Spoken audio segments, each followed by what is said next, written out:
मित्रांनो, तुमचं पुन्हा एकदा GB स्टोरी टेलर या यूट्यूब चॅनलवर स्वागत आहे.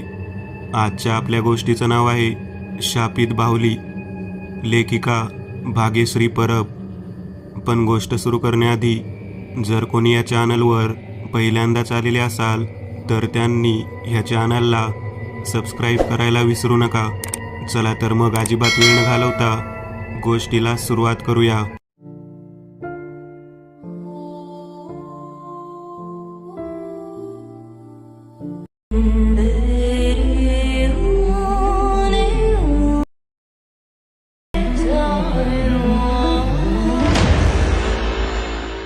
परीला शाळा लांब पडत होती म्हणून जवळच एक घर बघितलं होतं.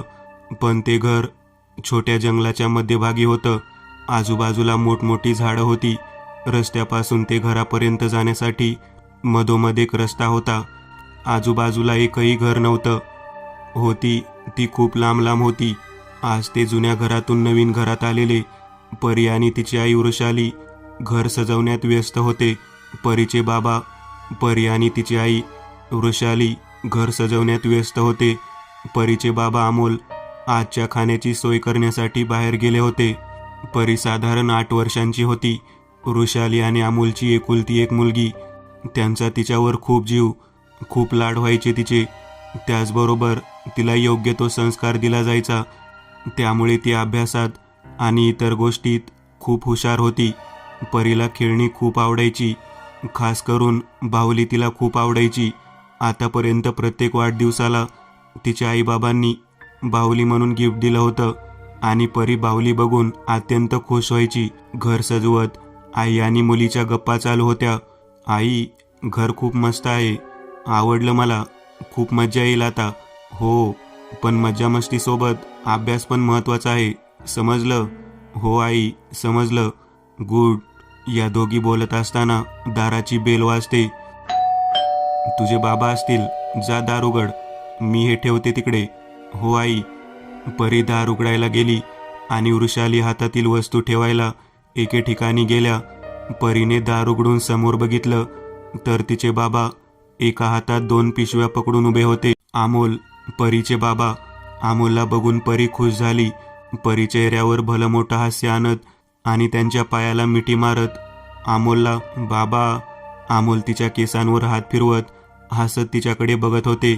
चलात, तुझे फेवरेट चायनीज आणि आईस्क्रीम आणला आहे.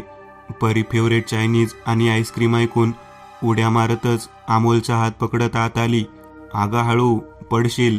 बाबा चला ना जेवण घेऊ, खूप भूक लागली आहे. आई चल पटकन जेवायला. हो आले.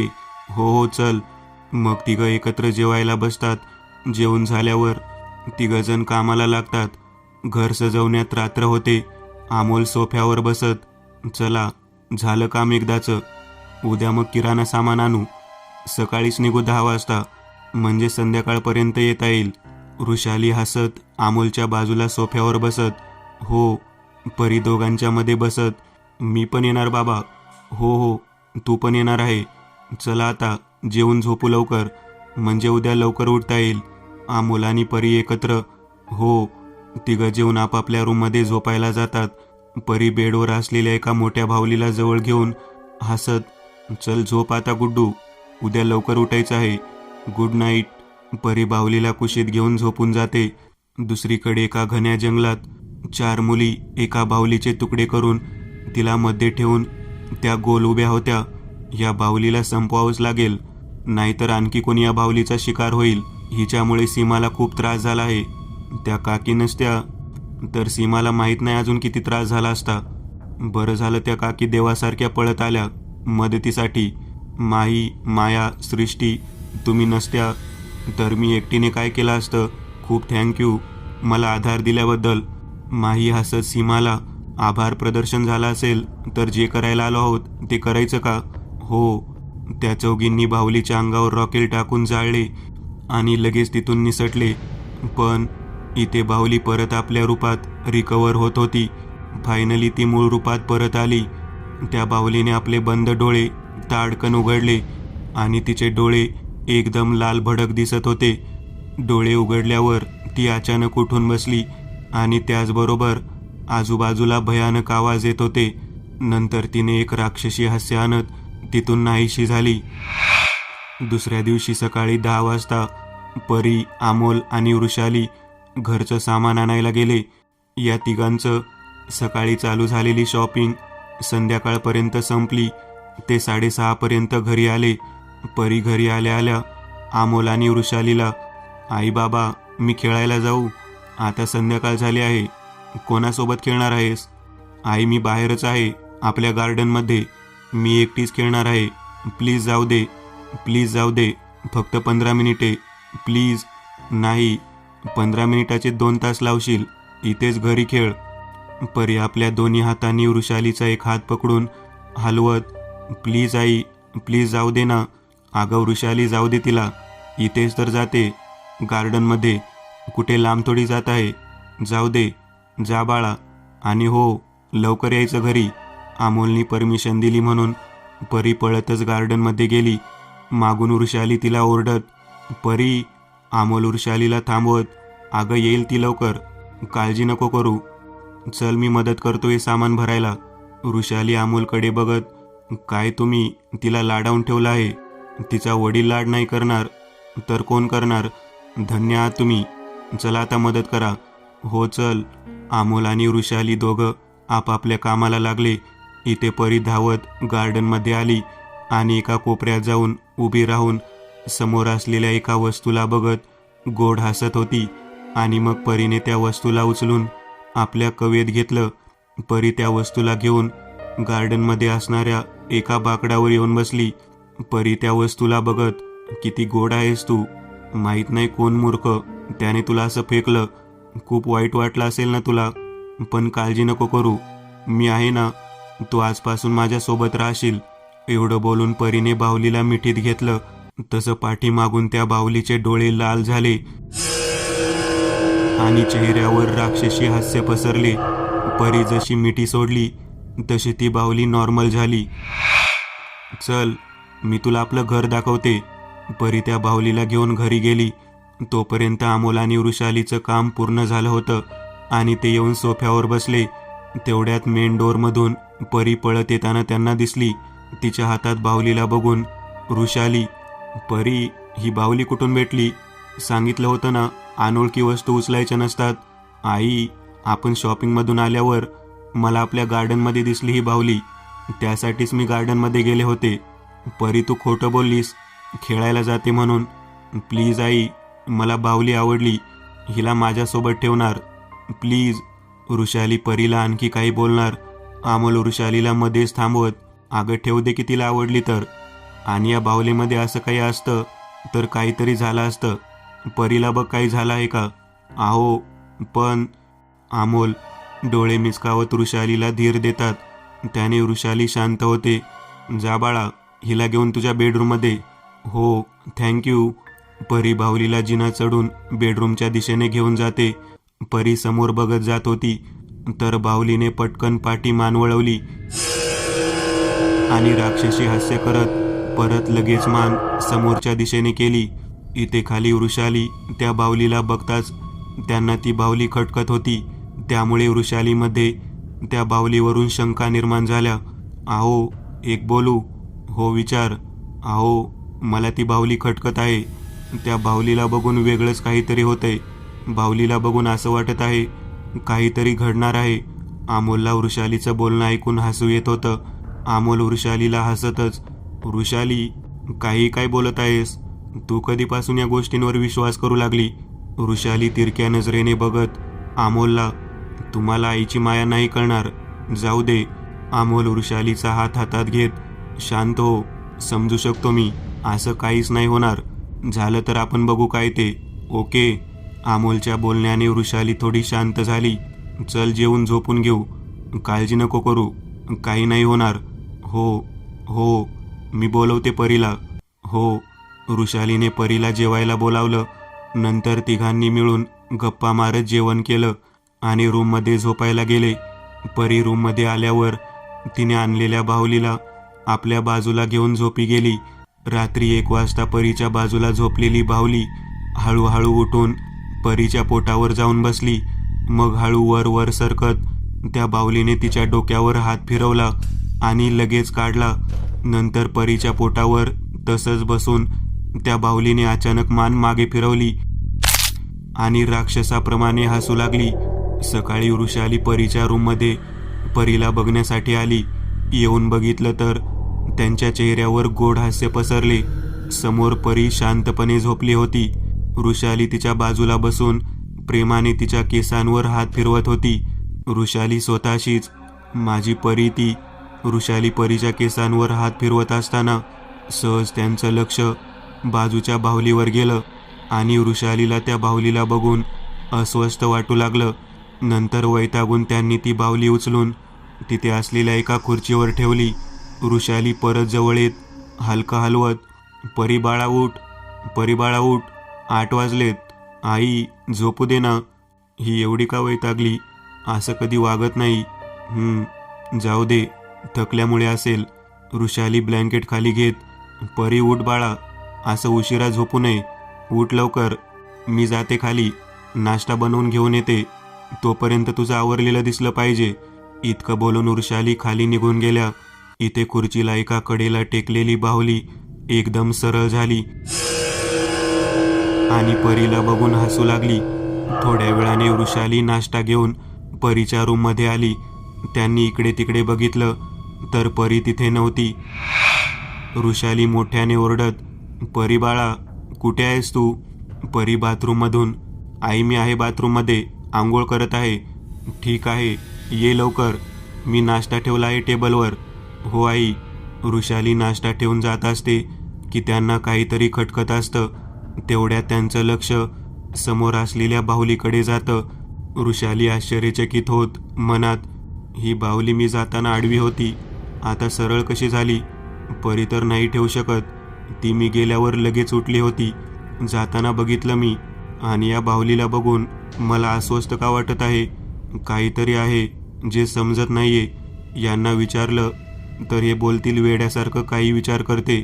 वृषालीला काही समजत नव्हते. त्यांनी विचार झटकला आणि खाली निघून गेल्या. इकडे बाहुली त्या खुर्चीवरून लगेच गायब होऊन बेडवर येऊन बसली. थोड्या वेळाने परी आंघोळ करून बाहेर आली. परी सहज तिचं लक्ष बेडवर असलेल्या बाहुलीवर गेलं. ही खुर्चीवर होती, इथे कशी आली? परी तिच्याकडे बघत बोलत असताना अचानक बाहुलीचे डोळे लाल झाले.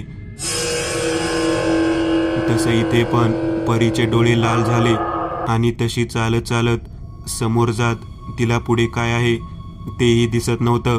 परी हिप्नोटाईज झाल्यासारखी चालत होती.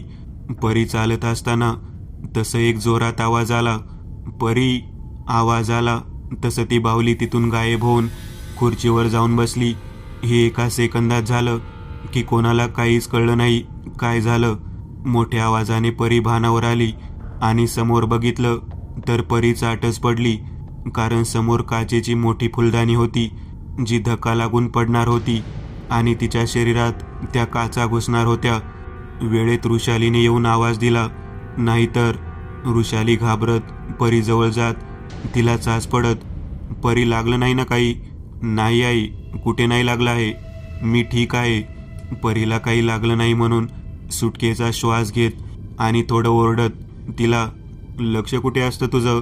आता काही झालं असतं म्हणजे? ते एक बरं झालं मी वेळेवर आले ते.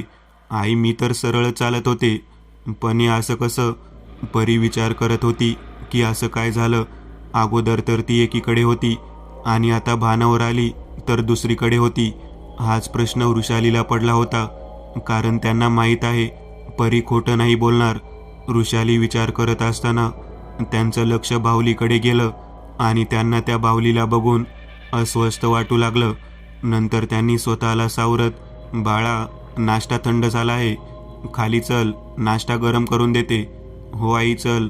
मग त्या दोघी बेडरूममधून खाली निघून गेल्या आणि ते बाहुलीचे डोळे लाल झाले. आज सकाळ ते रात्री 9 पर्यंत अमोल, वृषाली आणि परी पूर्ण बिझी होते. आज तिघांनी घर सजवायची राहिलेली अर्धी कामं पूर्ण केली, कारण उद्यापासून परी शाळा सुरू होणार होती. नंतर काही संकट नको म्हणून आजच काम पूर्ण संपवलं.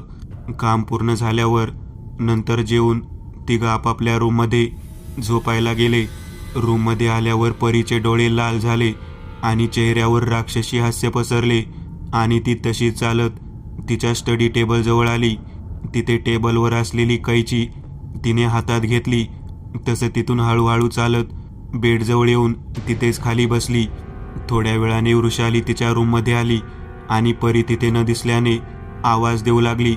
वृषाली मोठ्याने तिला आवाज देत, परी, परी बाळा, कुठे आहेस? चालत चालत त्या बेडच्या दुसऱ्या साईडला येऊन उभ्या राहिल्या आणि समोरचं दृश्य बघून त्या हादरल्याच. कारण समोर परी खाली बसून कैची आपल्या शरीरावर जखमा करून घेत होती. नंतर वृषाली धक्क्यातून भानावर येत खूपच मोठ्याने ओरडली, परी. वृषालीच्या आवाजाने अमोल धावतच परीच्या बेडरूममध्ये आला आणि आल्या आल्या वृषालीला, काय झालं वृषाली, एवढ्या मोठ्याने का ओरडली? वृषाली अमोलला बघून थरथरत्या हाताने समोर इशारा करून त्यांना बघायला सांगितलं. अमोलने समोर बघितलं तर तेही हादरून गेले. त्यांचं डोकं एकदम सुन्न झालं. त्यांना काही समजत नव्हतं काय चालू आहे. नंतर भानावर येत अमोल पटकन परीजवळ जाणार तर त्यांना जोरात पायात झटका लागतो. तसं ते लगेच मागे होतात. अमोल जिथे झटका लागला तिथे एक हात ठेवत अमोलला असं बघून वृषाली त्यांना सावरायला हात देत, काय झालं? माहीत नाही, पायाला झटका लागल्यासारखं झालं. पण समोर खाली बघत, कसं लागलं इथे? काही दिसत नाही आहे. अमोलच्या बोलण्याने वृषाली चारी बाजूला नजर फिरवते तर तिला एके ठिकाणी खुर्चीवर बसलेली बाहुली दिसते, जी एकटक त्या दोघांना बघत असते. त्या बाहुलीचं असं बघणं वृषालीला खटकतं आणि ती अमोलला बेडवर सावकाश बसवून ते बाहुली जिथे असते त्या ठिकाणी येते. त्या बाहुलीला रागात उचलून, हे सगळं तुझ्यामुळे होत आहे, माहीत आहे मला. तू या घरात आल्यापासून तुझ्याकडे बघून अस्वस्थ वाटत होतं. आज सकाळी पण असंच काही घडलं होतं, जेणेकरून परीला हानी पोहोचली असती. आणि आताही. वृषाली रागातच त्या बाहुलीला बाहेर फेकणार तर मागून एक विचित्र आवाज येतो, तिला बाहेर फेकायचं नाही, समजलं? वृषाली मागे वळून बघते तर परी तिथेच बसून खाली बघतच बोलत असते. वृषालीला वाटतं की हे सगळं या बाहुलीमुळे होत आहे. ती परीच्या बोलण्याकडे दुर्लक्ष करत ती फेकायला मागे वळणार तर अचानक तिच्या हातून बाहुली खेचली जाते आणि ती बाहुली खेचल्याच्या धक्क्याने खाली पडते. मग कसंबसं उठून ती अमोलजवळ येते. वृषाली आणि अमोल या घटनेने हादरून गेले होते. त्यांना काय करावं काही समजत नव्हतं. ते दोघं रडत परीला विनवणी करू लागले. अमोल जड आवाजात, परी बाळा, थांबव, हे आम्हाला त्रास होतोय, प्लीज. वृषाली रडतच, परी, आमचं नाही ऐकणार का, प्लीज.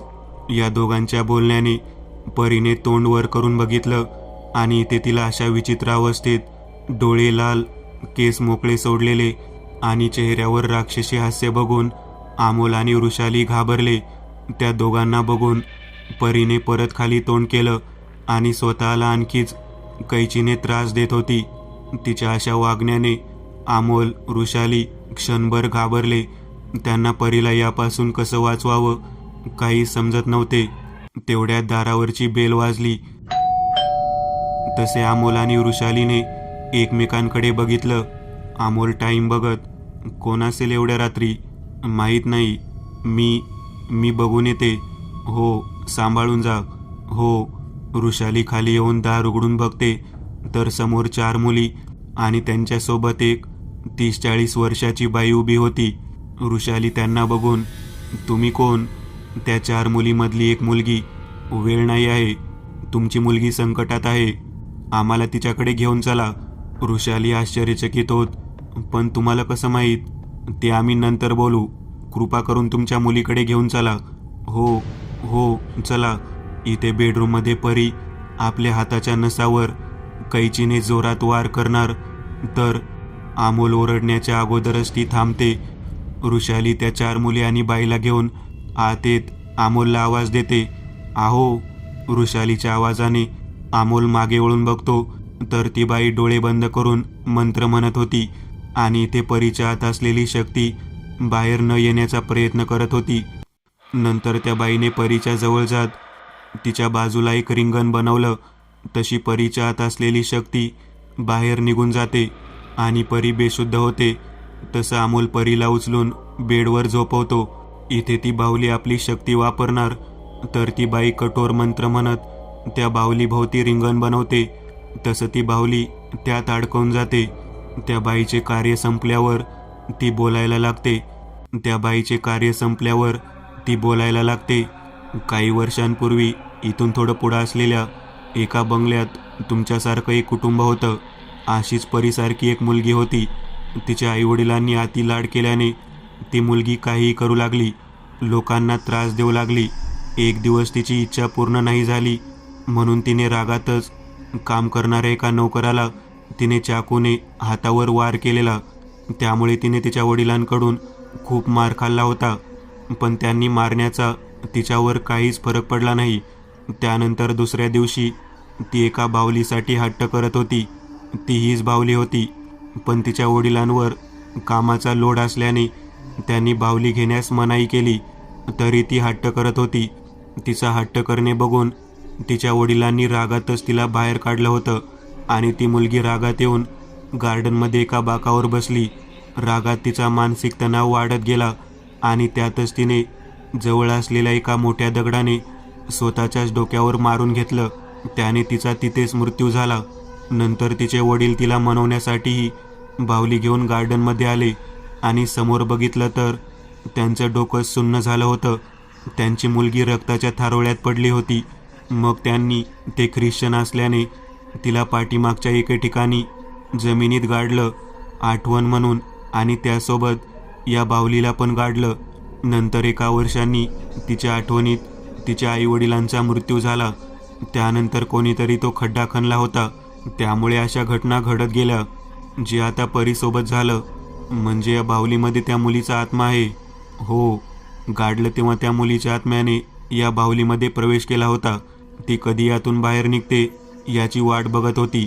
मग एक दिवस सुटका झाली आणि ती जे लोक ही बाहुली आपल्या जवळ ठेवतात त्यांना त्रास देत होती. वृषाली हे सगळं ऐकून त्या 4 मुलींना बघत, तुम्हाला कसं समजलं की परी संकटात आहे? त्या 4 मुलीमधून एक मुलगी सांगते, जिला त्या बाहुलीने त्रास दिलेला या त्या 4 मुली असतात ज्यांनी त्या बाहुलीला जाळलं होतं. मला ही बाहुली एके ठिकाणी भेटली होती. मला ही बाहुली आवडल्याने आपल्यासोबत घरी घेऊन आले. नंतर या माझ्या मैत्रिणींना जाणवलं की मी बदलली आहे, विचित्र वागत आहे. एकदा असंच तुमच्या परीसारखं मीही वागत होते. असंच 2-3 दिवस हा खेळ चालू होता. मग या तिघींना मला अशा अवस्थेत बघताना राहवलं नाही आणि लगेच या तिघींनी एका ऋषीला बोलावलं जे यातून मुक्त करतात. त्या ऋषींनी या बाहुलीला वशमध्ये केलं. नंतर त्यांनी आम्हा चौघींना एक सुरक्षा रक्षक धागा दिला आणि सांगितलं, या बाहुलीला जाळून टाका. मग आम्ही चौघींनी वेळ वाया न घालवता जंगलात एके ठिकाणी या बाहुलीला जाळलं. नंतर दुसऱ्या दिवशी मी तुमच्या इथून जाताना या बाहुलीला बघितलं आणि या बाहुलीला बघून विश्वासच बसत नव्हता की ही इथे कशी आली. मी त्या बाहुलीला बघितलं तर तिथे तुमची मुलगी परी होती जी त्या बाहुलीकडे जात होती. मी तिला थांबायला जाणार तर अचानक एका दगडाला अडकून खाली पडले. नंतर जेव्हा उठून बघितलं तर परीने त्या बाहुलीला घेतलं होतं आणि ती पळत घरी जात होती. परीवर आता संकट येईल म्हणून मी घाबरले होते, कारण मला जसे या बाहुलीने त्रास दिलं ते त्या चिमुकल्या मुलीला होईल. तशीच मी धावत पळत या तिघींकडे आले आणि या तिघींना सगळं सांगितलं. त्या 3 मुलींपैकी एक मुलगी, हिचं ऐकून मला अंदाज आला ही बाहुली इतकी शापित आहे की या बाहुलीवर कोणतीही शक्ती काम नाही करणार. ती एकच व्यक्ती असेल जी या शापित व्यक्तीला संपवेल. मग मला या आठवल्या आणि लगेच कॉल करून यांना बोलावून सगळं सांगितलं. नंतर आम्ही इथे येऊन पोहोचलो. मग आता या बाहुलीला कसं संपवणार? माझ्यासोबत चला, सांगते. पण परी, काका, काकी, आम्ही परीजवळ थांबतो, तुम्ही जा. हो, ती बाई त्या 2 मुलींजवळ जात हातात 2 वस्तू पकडत डोळे बंद करून मंत्र म्हणत त्या दोघींच्या हातात देते. काहीही झालं तरी हे तुमची रक्षा करेल. हो. नंतर त्या बाईने बाहुलीला वशमध्ये करून सोबत घेतलं आणि बाहेर पडल्या. सोबत बाकीचे पण बाहेर पडले. ते गेल्यावर त्या 2 मुलींनी परीच्या छोट्या जखमांवर मलमपट्टी करायला सुरुवात केली. थोड्या वेळाने परीचे आई वडील ज्या मुलीला त्रास दिला ती आणि तिच्यासोबत तिची मैत्रीण ती बाई बाहुली ज्या मुलीची आत्मा होती तिच्या बंगल्याच्या बाहेर उभे होते. बाहुलीकडे बघत ती बाई, हिला संपवायचं असेल तर हिच्या डेड बॉडीला जाळावं लागेल. एवढ्या मोठ्या जागेत हिची डेड बॉडी कशी सापडेल? अमोल बोलल्यानंतर त्या बाईने लगेच मंत्र म्हणायला सुरुवात केली. मंत्र म्हणून झाल्यावर चला माझ्यासोबत. सगळ्यांनी जसं बंगल्याच्या आत प्रवेश केला तसं त्यांच्यावर दगडांचा वार होऊ लागला. ती बाई खाली वाकत, हे वार थांबणार नाही, आपल्याला कसंही करून त्या बॉडीला जाळलं पाहिजे. ते मार चुकवत त्या जागेवर पोहोचले जिथे त्या मुलीची बॉडी होती. इथपर्यंत पोहोचताना कोणाला डोक्यावर, गुडघ्यावर, हातावर दगड लागला होता. ते जसे पोहोचले तसं त्यांनी पटापट ती जमीन खोदली आणि खोदून झाल्यावर त्या बाईने लगेच त्या बाहुलीला त्यात टाकून जाळायला सांगितलं. त्यांनी त्या बाहुलीला जाळून तिथून निघाले.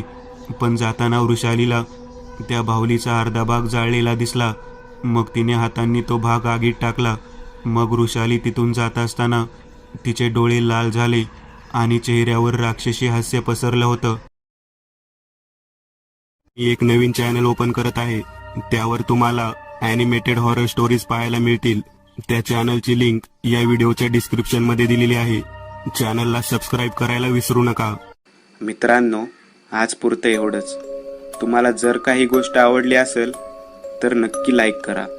तुमच्यापैकी बरेचसे जण व्हिडिओ लाईक न करताच पळून जातात, पण हा जर व्हिडिओ तुम्ही लाईक केला तर मला जरा बरं वाटेल आणि असेच भारी भारी व्हिडिओ बनवायची माझ्यात एनर्जी येईल. त्यामुळे नक्की लाईक करा आणि अजूनही कोणी या चॅनलला सबस्क्राईब केलेलं नसाल तर लगेच सबस्क्राईब करून टाका आणि बाजूची घंटी ती मात्र दाबायला विसरू नका. देवाची घंटी आहे ती. चला तर मग पुन्हा भेटूया अशीच एक आगळी वेगळी गोष्ट घेऊन पुढच्या भागात.